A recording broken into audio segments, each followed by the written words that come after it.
marches comme un aveugle qui ne sait pas où il va. Tu marches comme un sourd qui n'entend rien du tout. Tu t'en fous de Dieu, tu te moques de sa Bible. Mais un jour, tu couleras des larmes pour tout cela. Tu vas couler des larmes, tu vas pleurer un jour. Dis-moi si tu mourrais ce soir, mais que diras-tu à Dieu si tu mourrais demain? Bien. La troisième stratégie pour détruire un sorcier, là encore, c'est simple, tu ne transpires pas. Là encore, tu ne transpires pas encore. La troisième stratégie, il faut simplement couper son cordon d'argent. Donc, il faut simplement couper le cordon d'argent d'un sorcier. C'est quoi le cordon d'argent? Je m'explique pour que vous compreniez. Dans la Bible, qu'est-ce que je dis même dans la Bible? Je vais loin pour rien. Tous les humains, l'homme d'abord est esprit. Comme dit Job, nous dit Job 32:8, dit que en réalité, en l'homme, c'est l'esprit. Alors, qu'est-ce que Dieu a fait? Dieu a pris l'esprit, Dieu a créé l'esprit de l'homme au-dedans de l'homme. Donc, Dieu prend le corps, qui est la poussière, qui est rien du tout. Dieu introduit dans le corps l'esprit. Après avoir créé l'esprit, Dieu crée encore une autre entité spirituelle qui a la même nature que l'esprit. Il met encore dans l'homme. Donc, c'est l'âme. On a le corps qui sert comme outil de travail et l'âme qui est là pour donner au corps la sensation des plaisirs que nous connaissons. Bon, pas seulement des péchés, de tout plaisir. Et l'esprit qui est là pour maintenir ce corps dans sa communion avec Dieu, pour ne pas dire avec le monde spirituel. Alors, qu'est-ce qui se passe? Le corps et l'âme sont reliés par une corde qu'on appelle le cordon d'argent. Cette corde, comment est-il lié à l'homme, entre l'âme et le corps? C'est la même manière que nous parlons du cordon ombilical lorsque un enfant naît. Le cordon ombilical qui relie une maman à son enfant. C'est comme ça que ça fonctionne. Donc, l'image que vous voyez pour la maman qui est reliée à son bébé par le cordon ombilical, c'est la même image qui relie tous les humains sur le plan spirituel. À la différence, c'est que le cordon d'argent, on l'appelle ainsi parce que ce cordon a la forme, comment je peux dire ça, sa forme ou sa nature. Lorsque vous allumez une cigarette, voyez, vous allumez une cigarette, il y a la première fumée de la cigarette qui s'échappe là. Vous voyez, c'est un peu comme une fumée, comme blanche, comme un peu transparente. Donc, c'est la même forme qu'a ce cordon-là, qui relie le corps, la chair à l'âme. Ça relie. Alors, de la même manière, lorsqu'on dit que quelqu'un est mort, ça veut dire que le cordon a été coupé entre le corps et l'âme. Le cordon a été coupé. C'est ce qui fait que la personne puisse mourir. Personne dit la personne est morte. Il y a une séparation entre le corps et l'âme. C'est par le cordon qui les sépare. C'est pourquoi, si vous prenez même Ecclésiaste 12, je crois le verset 5 et le verset, du verset 5 au verset 6, Ecclésiaste 12, du verset 5 ou au verset 6, ou tout l'Ecclésiaste, Ecclésiaste décrit même ici le processus de la mort. Comment la mort se manifeste-t-elle dans la vie d'une personne? C'est ce cordon qui se détache, qui se coupe. Tu es mort. Maintenant, ce cordon, puisque c'est un cordon comme le cordon ombilical, parfois ça se coupe un peu à moitié. Donc, vous voyez, c'est comme si on coupait petit à petit, ça se coupe.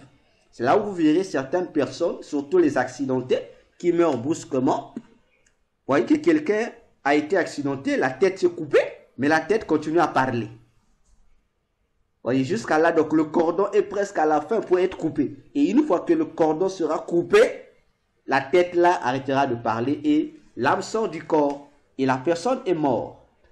Et alors, le sorcier aussi, pour le détruire, si tu en as marre de lui, il te suffit simplement de couper son cordon d'argent. Parce que comme je disais tout à l'heure, lorsqu'il va dans son monde des ténèbres là, en fait, ce qui maintient le contact entre lui et son corps, c'est ce cordon-là. Et ce cordon est vraiment, je dirais, je sais pas, bon, fragile, c'est petit. Je dirais que, j'utilise le terme congolais, ce cordon est élastique. Voilà. Donc, ça, imaginez-vous, ça peut donc, tout le temps que le sorcier vole là, ce cordon l'accompagne. Tout le temps que le sorcier vole, partout il va. Donc ce cordon est attaché à lui. Il va avec ce cordon-là. Et tous les satanistes voient. Ceux qui le savent que ça c'est le cordon qui appartient à tel sorcier. Alors, maintenant, toi seulement, dans la prière, nous avons l'épée de l'esprit qui nous a été donnée. Tu prends ton épée de l'esprit de Dieu. Tu te mets à prier, tu coupes le cordon. Tu coupes le cordon. Et si tu as ta foi, là c'est un problème de foi. C'est un problème de foi et de sanctification. Comme dit Jacques 5, 16 à 17, on dit, c'est la prière du juste a une grande efficacité. Donc, pour que ta prière soit efficace, il faudrait d'abord, on dit la prière fervente du juste. Donc, la ferveur nous parle du feu. Juste nous parle de la justice. Donc, il faut la sanctification et une vie, comme on le disait tout à l'heure, une vie spirituelle intense. C'est-à-dire que ton feu là est toujours là, en éveil. Et tu associes la foi. Une fois que les trois éléments sont liés, lorsque tu pries, tu prends seulement ton couteau, tu commences à couper. Tu coupes le cordon. Tu dis, je coupe le cordon de sorcier qui me dérange. Je coupe le cordon. C'est fini. L'affaire est finie. Tu coupes le cordon. Maintenant, qu'est-ce qui se passe? Oui, maman, j'arrive. Garde à l'esprit, s'il te plaît. Oui.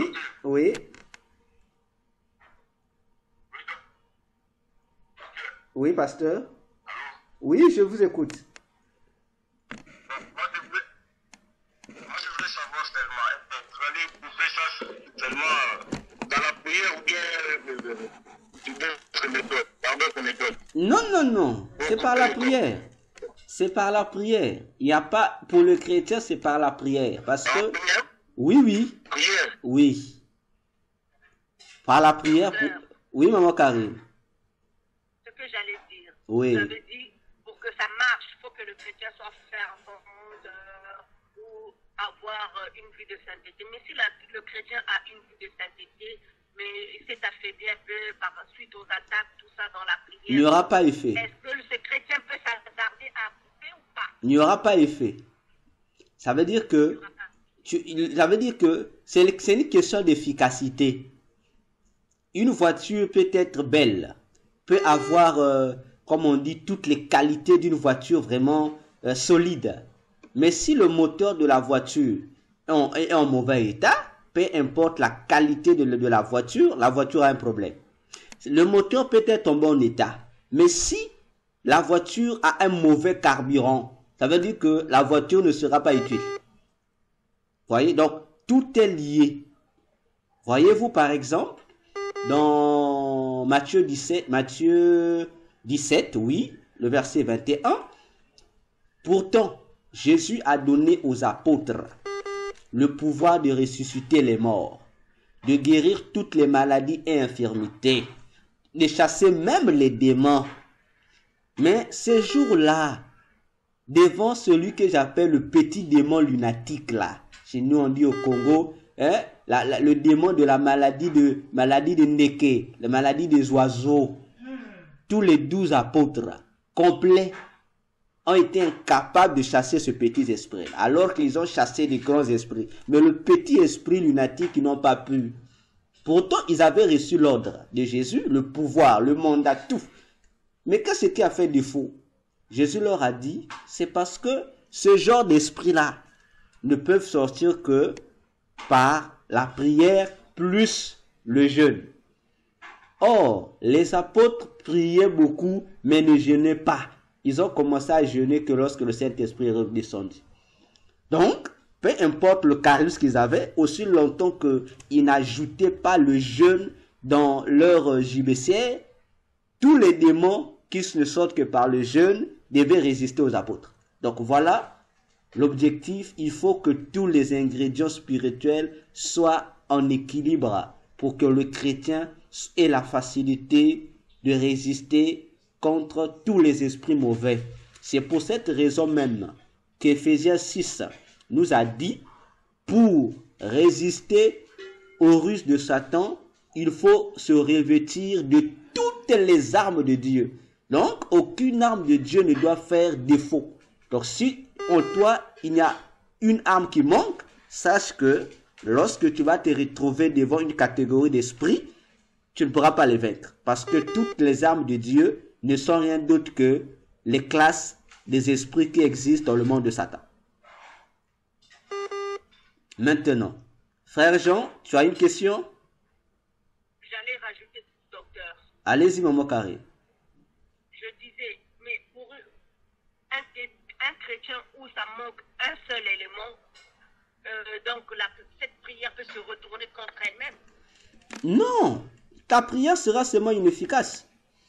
Ça sera inefficace. Mais le sorcier saura que le chrétien là voulait me tuer. Bien sûr, il saura. Et donc lui aussi, en échange, il viendra maintenant. Bien sûr. Oui, il viendra t'attaquer. C'est comme si tu te levais, tu prenais le micro, tu appelais RFI, tu dis, bon, Poutine, bon, moi vraiment je vais te bombarder parce que j'en ai marre de ce que tu fais à l'Ukraine. Ah, pas grave. Ça veut dire que tu as déclaré la guerre. Bon, le président aussi, Poutine va te dire, attends, il va prendre aussi ses agents, on va te patrouiller. Bon, maintenant, si toi tu n'as pas pour toi des armes, ça veut dire qu'on va t'attraper, on va t'avoir. C'est comme ça. Maintenant, quelle est la stratégie que Satan fait pour nous tromper? Bon, disons les sorciers.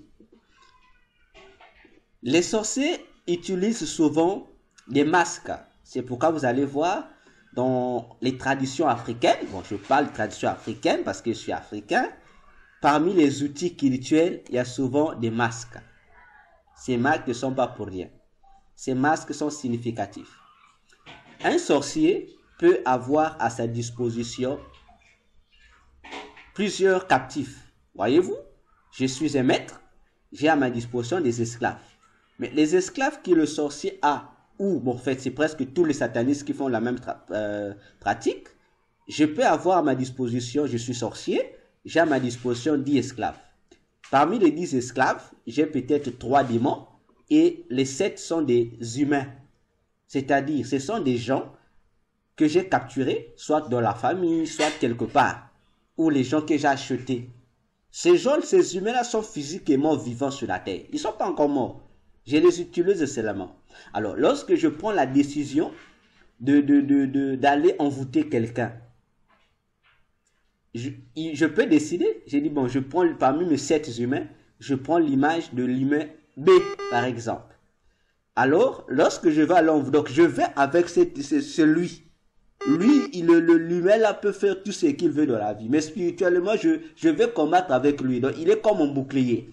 Donc, lorsque toi, tu vas prier, tu vas envoyer le feu, le feu, le feu. Le feu là ne va pas atteindre le sorcier. Ça va atteindre, au fait, l'agent qu'il a mis là, son armure là. Tu vas couper là le cordon. Mais or, tu coupes le cordon, pas du vrai sorcier, mais tu coupes le cordon de cet humain là. Et c'est l'humain qui va mourir. Le sorcier va aussi continuer encore. Jusqu'à ce que le sorcier va maintenant commencer à venir te combattre avec cette armure des humains.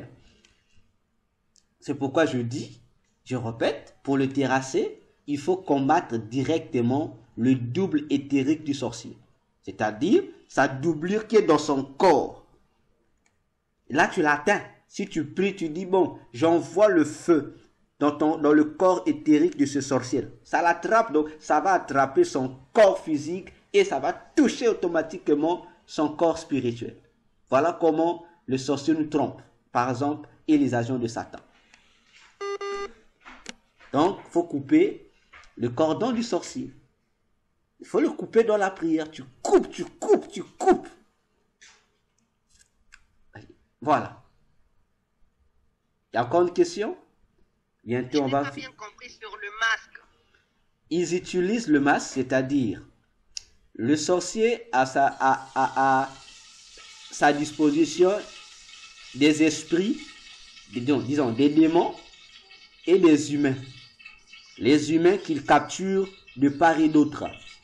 Alors, ces humains-là, il les utilise comme étant les doublures. Ou encore ses boucliers. Lorsque le sorcier vient te combattre, tu verras soit l'image de la doublure, c'est-à-dire des humains, ou soit son propre visage à lui. Mais le corps qu'il utilise pour combattre, ce n'est pas son vrai corps. Il utilise le corps des humains qu'il a à sa disposition comme des captifs. Alors, lorsque toi, tu vas le boxer, tu vas envoyer le feu, tu vas envoyer tout ce que tu vas envoyer. Ça ne va pas l'atteindre, ça va atteindre la doublure. Et c'est sur le plan physique, ce sont les esclaves là qui vont mourir. C'est pourquoi on voit, c'est un sorcier, je vois le feu, il ne meurt pas. Je fais ce truc, il ne meurt pas. Or non, lui remplace.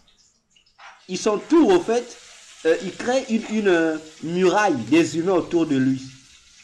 Et lui se cache au milieu. C'est la tactique que les chefs d'État sorciers utilisent. Bon, on n'est pas dit les politiciens utilisent. Docteur. Oui, maman Karine. Donc, comment faire pour détruire d'abord le masque là, sa doublure là? Est-ce qu'on peut isoler le chrétien de sa doublure? Ou on peut... parce qu'il faut le séparer de sa doublure pour l'atteindre. Non. Tu n'as pas besoin de le séparer. Il faut seulement déclarer dans ta prière, donc tout ce que tu vas envoyer là, n'envoie plus ça pêle-mêle. Non. Cible ça. C'est comme si tu diras, tu veux combattre un roi. Or, pour atteindre, vous voyez que le roi est toujours protégé par des guerriers, des généraux. Mais si toi tu dis, bon, je vais seulement tirer la flèche en présence du roi, ta flèche là risquera de ne même pas atteindre le roi. Ça va atteindre un guerrier qui peut le contrecarrer ou c'est un guerrier qui mourra à la place du roi. Maintenant, pour que tes armes ou tes coups ou comme on dit, tes feux puissent atteindre la cible, il faut seulement déclarer. Lorsque tu cibles là, tu dis, bon, moi c'est le feu que je vais envoyer. Dis seulement, j'envoie le feu au corps éthérique. Je répète, corps éthérique. J'envoie le feu au corps éthérique. Donc toi, au fait, ne vois plus le sorcier comme tel. Maintenant, ajoute à côté du nom du sorcier l'expression son corps éthérique là, ou son double éthérique. Son corps éthérique ou son double éthérique. Donc combat le double éthérique ou son corps éthérique. Là, tous les coups qui vont rentrer vont l'atteindre. Ça va l'atteindre lui. Là, il ne faudra pas échapper. Même si il a autour de lui une muraille de doublure, ça va atteindre la doublure principale qui fait sa force. Son point fort sera atteint. Docteur, imaginez un peu. Si le sorcier là, il a d'autres sorciers autour de lui, mais ils sont nombreux à combattre un seul chrétien. Donc quand vous allez citer, je déclare, j'envoie le feu dans le corps éthérique du sorcier, faut dire le nom du sorcier ou faut se comprendre? Parce que si vous dites seulement du sorcier, ils sont nombreux. Non, ça va attaquer tous les sorciers ou seulement un seul? Il faut utiliser la même stratégie que le sorcier. Parce que le sorcier qui te combat, si le sorcier n'a pas ton identité, qu'est-ce qu'il fait? Il va trouver ton identité dans sa pensée. Donc, il va utiliser l'intention. Il sait que, bon, je vois seulement une femme là, cette femme-là, vraiment, je ne connais pas son nom, je ne connais pas son identité, mais il a ton identité de manière virtuelle, c'est-à-dire de visage. Mais le nom, il ne connaît pas. Dans sa pensée, lorsqu'il va se mettre à t'envoûter, il ne va pas t'envoûter par rapport à ton nom parce qu'il ne le connaît pas, mais il va t'envoûter par rapport à l'image qu'il a de toi dans sa tête. Alors, toi aussi, le chrétien, à ton tour, si tu ne le connais pas, par son nom, mais au moins tu connais son visage. Ou encore tu as en fait une pièce de conviction avec toi qui te convainc que la forme là que je vois là en tout cas, il ne peut s'agir que d'un tel.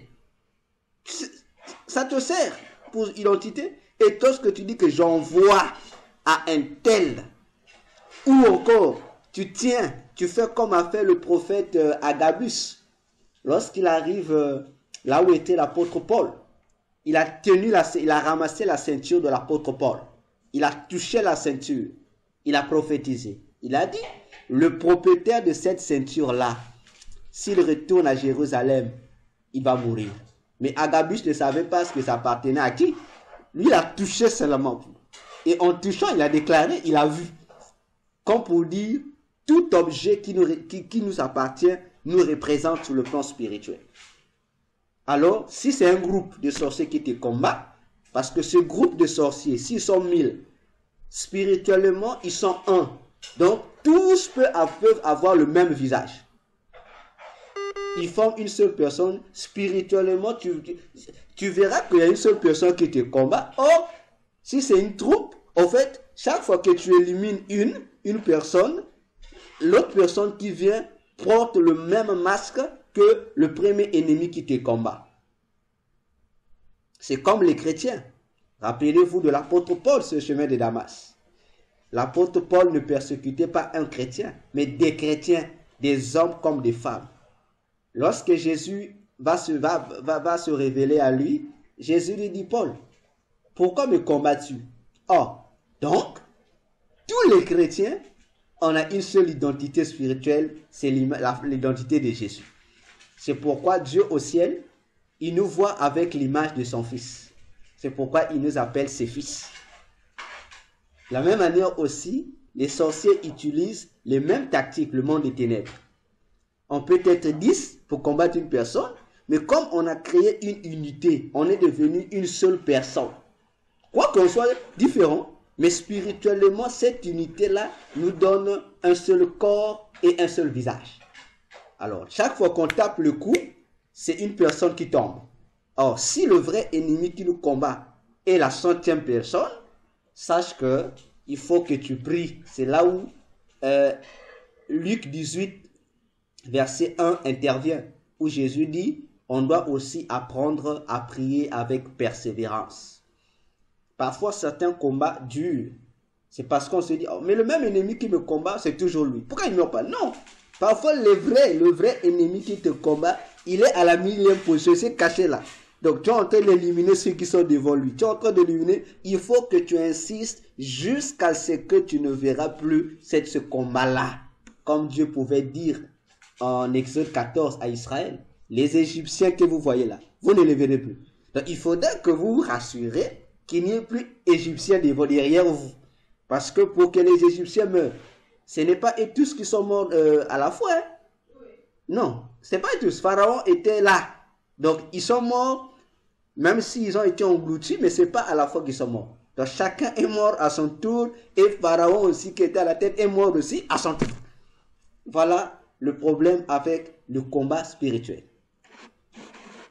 Maman Karine? Encore une question. Allez-y. Encore une question. Oui. Est-ce qu'un chrétien, on peut l'utiliser comme masque? Oui. Si le chrétien là est dans le péché, je dis bien, si le chrétien là est dans le péché, on va l'utiliser comme masque. Parce que le principe spirituel dit, c'est lui qui pêche et du diable. Donc si tu es dans le péché, sache que tu appartiens à Satan. Automatiquement, tu appartiens à Satan. À moins que tu te répandes aussitôt. Là, tu redeviens enfant de Dieu. Mais tant que tu restes sans repentance dans ce péché, tu appartiens à Satan. Et là, Satan, tous les sorciers, tout agent de Satan qui a besoin de prendre ta face, il prend ta face. Il prend ta face. Donc, si tu entends quelqu'un qui vient te dire que j'ai été rêvé, vraiment tu étais venu m'attaquer. Ah, maman Karine. Il faut d'abord pour la que la personne puisse faire un faux témoignage. Mais si la personne dit, je t'ai vraiment vu, tu voulais me tuer, ah, il faut aller chercher Dieu. Il faut demander à Dieu, Dieu, qu'est-ce qui s'est passé? Ai-je ouvert une porte dans ma vie? C'est comme ça. Mais est-ce donner aux sorciers l'avantage pour t'utiliser comme un maître aussi? Non. Si c'est simplement une faiblesse, une diminution de vie de prière, autre, non. À moins que cette faiblesse-là t'amène dans le péché. C'est-à-dire, je m'explique. Il y a des chrétiens ici que Dieu lui avait donné l'ordre. Donc ça, c'est pas une vie, mais c'est comme, je dirais comment, une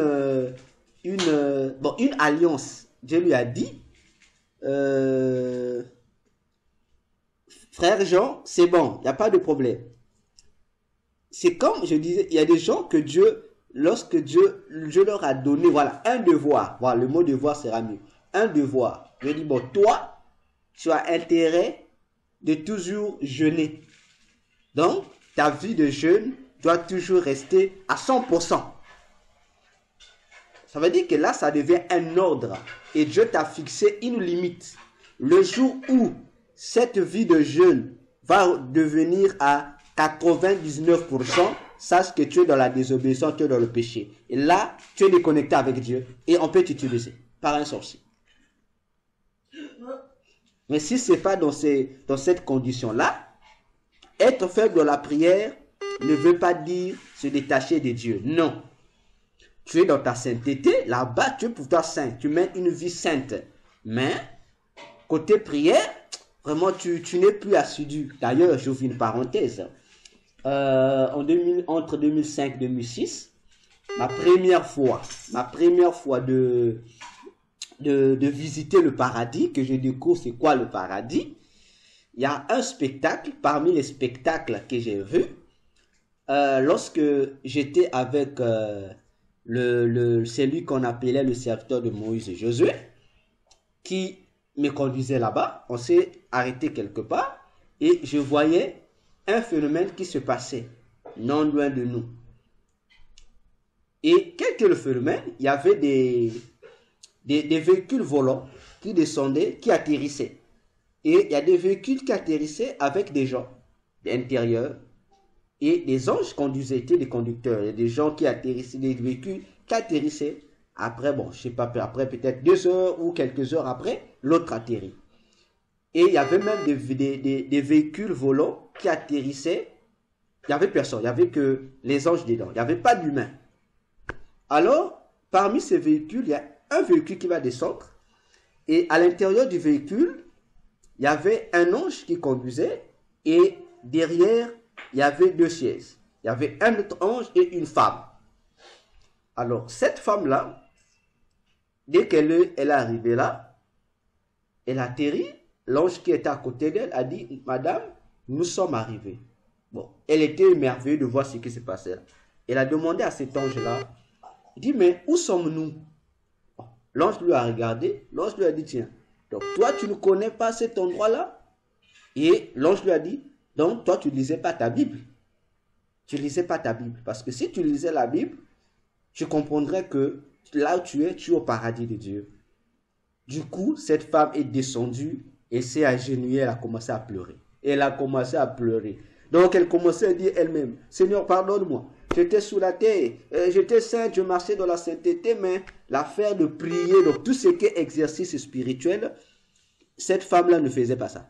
Donc, elle, ce qui l'intéressait, c'est se conserver dans la sainteté. Mais les autres exercices-là, prier, jeûner, méditer, elle, c'était pas son affaire.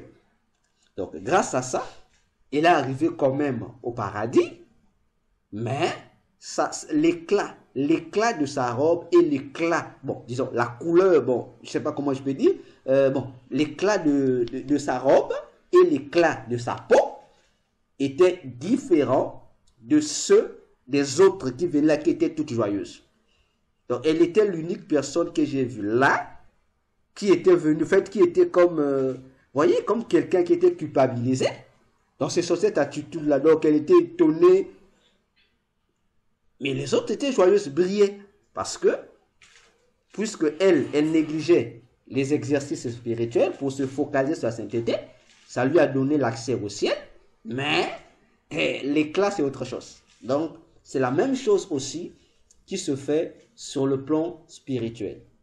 Tu négliges une chose, si tu es pourtant dans la sainteté, tu pries moins, sache que tu rentreras au ciel mais tu n'auras pas les mêmes récompenses que ceux qui étaient assidus à ces exercices. Tu ne vas pas briller comme eux.